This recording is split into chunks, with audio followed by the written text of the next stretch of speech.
Welcome back. I'm Felix, and I'm reacting to Joe Zimmerman's breakup story. It is Zimmerman. Yeah, well. I feel like I may have seen his routine or I've reacted to it before. So I'm trying to get back into reacting to some stand-up. So I got this one up. And just looking for some laughs. And let's break up. I was going to say something. My brain stopped as soon as I said, let's break up.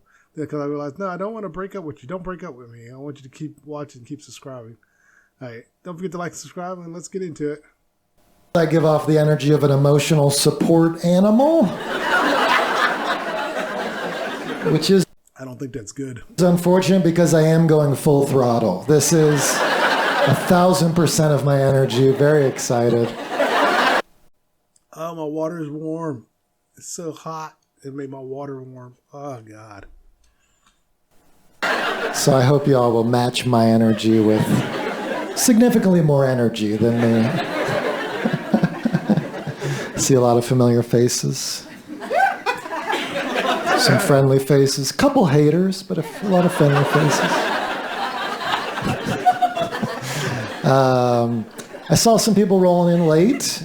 I'm a late person myself, and the early people do not like us. The early people say, you being late means you don't respect my time, which is such an early person thing to say. Like me being late has anything to do with you. I'm not late because I don't respect your time. I'm late because I was doing something more important. Oh, I didn't want to come in the first place. I was showering for a long time, and I forgot you existed. Briefly, just briefly. But I respect you. I work in a IT call center, and one time I placed a customer, well, not a customer, but a user on hold, and I forgot they were on hold and started doing something else, and all of a sudden I was like, what's that? I looked at my hold, and I was like, oh, crap, and I went back to them. I can't remember. They were on hold for a while, and they were still there. I had to remember what I was doing for them. I completely forgot what I was doing for them. My dad will show up an hour early and text, "Here, no rush," which should be illegal. Oh, God, if you show up an hour early to my place, I'm not going with you, actually. I'll probably kick you out and say, don't come back. It's a devastating text to receive. But I had a good pandemic. I got into, wasn't for everyone, but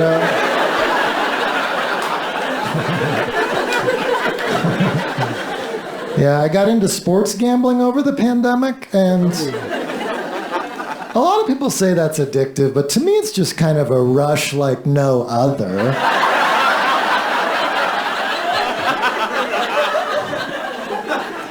It's not addictive. I mean, sure, sometimes I'll engage in short-term stimulus despite long-term adverse results. It's not addictive. It's just something that engages my mind night and day and ruins my relationships. I finally called one of those 1-800-GAMBLER numbers. They were like, I bet you won't quit. I was like, you're on. Lost $40, but... I really started messing around with early bedtime, and that is addictive. I've never heard of that. I don't know what that is. Let's see if he explains it. You're cozying up at 10. You're like, where's this been? 10 is the gateway to 9:30. Oh, is it just the time you can bet? Next thing I know, I'm curling up at 8:45. Your friends are like, where you been, Joe? You're like, busy. Super busy. I got good relationships and stuff. 8 p.m. is the overdose of early bedtime. That's when you've gone too far. You wake up 3 refreshed. Walk the streets in the night with the other addicts and criminals. Trying to make new friends. Looking in the coffee shop window, 2 more hours. Then maybe I can help them open.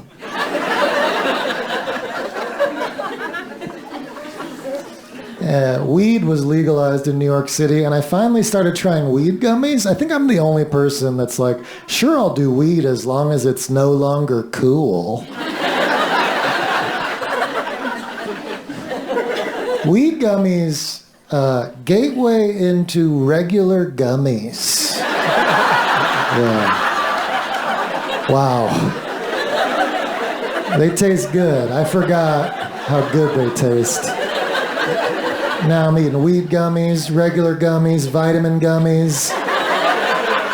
I'm a gummy boy now, and it's tough. It's a lot of gummy. Doing a lot of gummies, and it is more fun to say you're doing gummy vitamins. Yeah, you want to come over, do some C? We could do E. That made me remember a time I had a gummy, and it said to only eat part of it, not to eat the thing was only like that big, like a regular sized gummy, but it's talking about chop it up, don't eat the whole thing. I'm like, what was the point? Cut the formula. You know, I want to be able to just pop that in my mouth. I shouldn't have to measure it out. It's like, I'm not trying to snort the thing. Just let me pop the whole thing and be gone. I got fish oil, make your eyeballs slippery.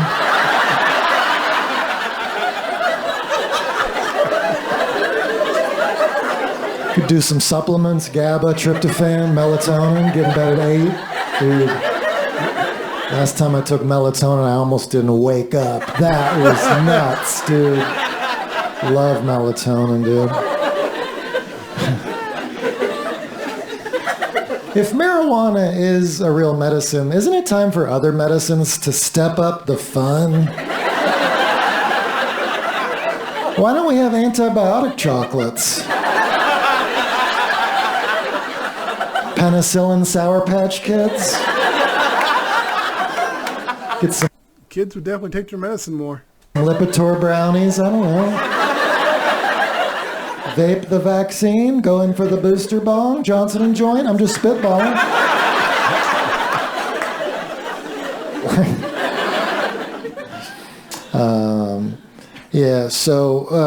A lot of addictions, but otherwise pretty good.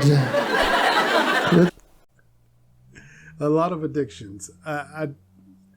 That just tickled me. I mean, if companies actually did that, kids would take their medicine. More adults would probably take all the medicines every day, because I take a bunch of pills and they taste horrible. I take a potassium pill, which starts to disintegrate. The second it hits my tongue, and it's horrible because it's granular when it starts to break apart, and it goes off into my cheeks and stuff. Like, I got to have the water ready to go, otherwise that's in my mouth all day long. Too good.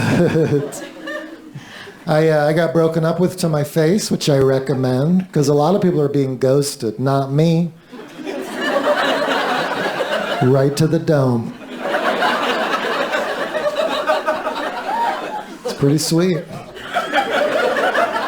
People complain about being ghosted. I got ghosted again. What a jerk. I feel like they forget the opposite is when somebody firmly tells you why they never want to see you again. And now that I've experienced both, have to say ghosting might be underrated. Just a little. Sure. If it's early on in a relationship, okay. But if it's a year or more and you ghost someone, you're an a-hole. Somebody disappears, but you should try having your flaws expressed. By a woman named Beth. Over a hot cup of coffee.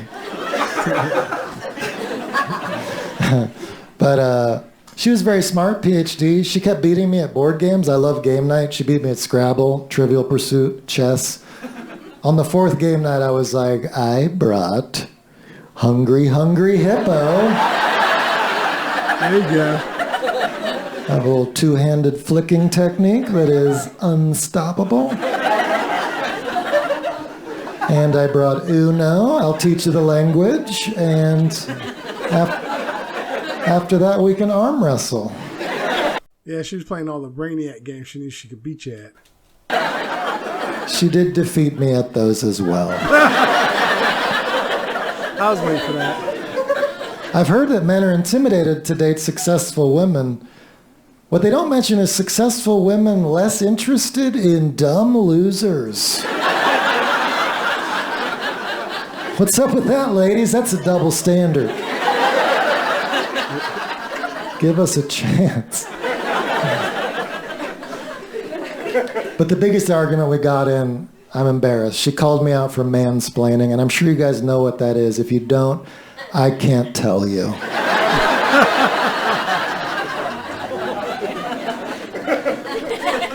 Well, it made me think long and hard about it, and I realized I wasn't explaining anything. We were just having a disagreement, and she didn't like what I was saying. And I do think that's the subtle difference now between a man speaking and a mansplaining, is if you hate what he said. Yeah. That's mansplaining. If you like what he's saying, that's just a nice man talking.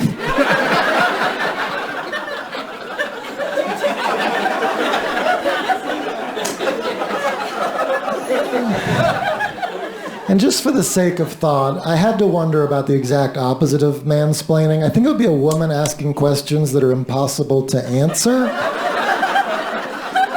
And she did that a lot. I just don't think we have a catchy phrase for it, like lady riddling.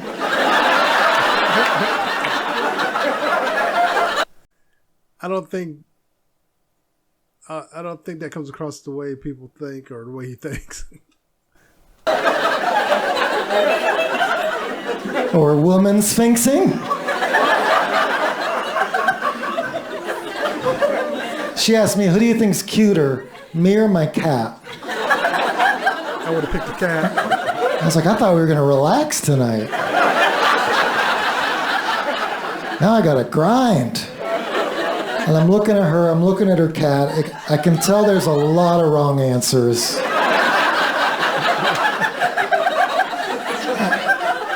And I thought I solved it. I was like, you're both so cute. And she said, no, you have to pick. I'm like, what is the answer? Finally, I said, you're the cutest woman and your cat's the cutest cat? And she was like, that's correct. I was like, that was a close call. Yeah, I would have broke up with her a long time ago. Unless the sex was really good, I would have broke up with her. That was stupid. That's a stupid thing. That was way closer than anyone realizes. I know there's wrong answers because we were watching her favorite show, Love Island Australia, 1 week earlier, and she said, who do you think's hotter, Courtney or Jess? And I'm like, I didn't even want to be here. I don't even like Love Island, and now I got to choose between the hottest 22-year-old. And I said Courtney, and that was incorrect.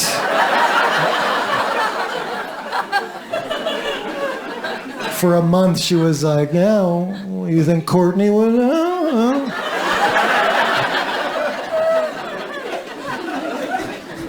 Yeah, you think Courtney would like that?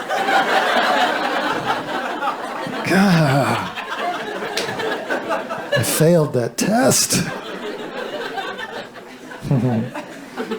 She could never understand why I don't like Love Island.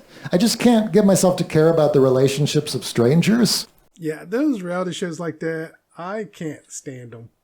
My wife watches every now and again certain ones, but I'm not a fan of reality shows. I just can't get into them. I even tried to watch one that was about being a comic book superhero back in the day. I was on Sci-Fi. Stan Lee hosted. I watched it, but I couldn't get into that either. There were so many ones I just couldn't get into it. Reality shows are not for me. I have trouble caring about my friends' relationships. I asked my buddy Tom if he was ever open to having kids. He was like, I have a 9 and a 7-year-old. I'm like, oh, man. so you're open to it. Thanks for the gossip. But I have learned something important from dating. I've learned the best 3 questions you can ask on a first date to get to know somebody. They are, who's your teenage crush? What will you name your firstborn child? And bank password. And for me, it's Matt Damon, and Matt Damon too. So that's just me. I'm flirting now. No, I do wish I was friends with Matt Damon. All right, over there. That was pretty good. I got some laughs out of it. I'll leave a link for him. Yeah, I've been ghosted, and I just like, I guess they didn't want anything to do with me, and I moved on. It didn't bother me. But that was in the early stages. So that's why I didn't bother. Now, if my wife turned around and ghosted me, then that would be different. First, I'd be concerned. And like, we got kids. Where are you? You can't just disappear. But yeah, I'll leave a link for him. Don't forget to like and subscribe, and everyone take care. Later.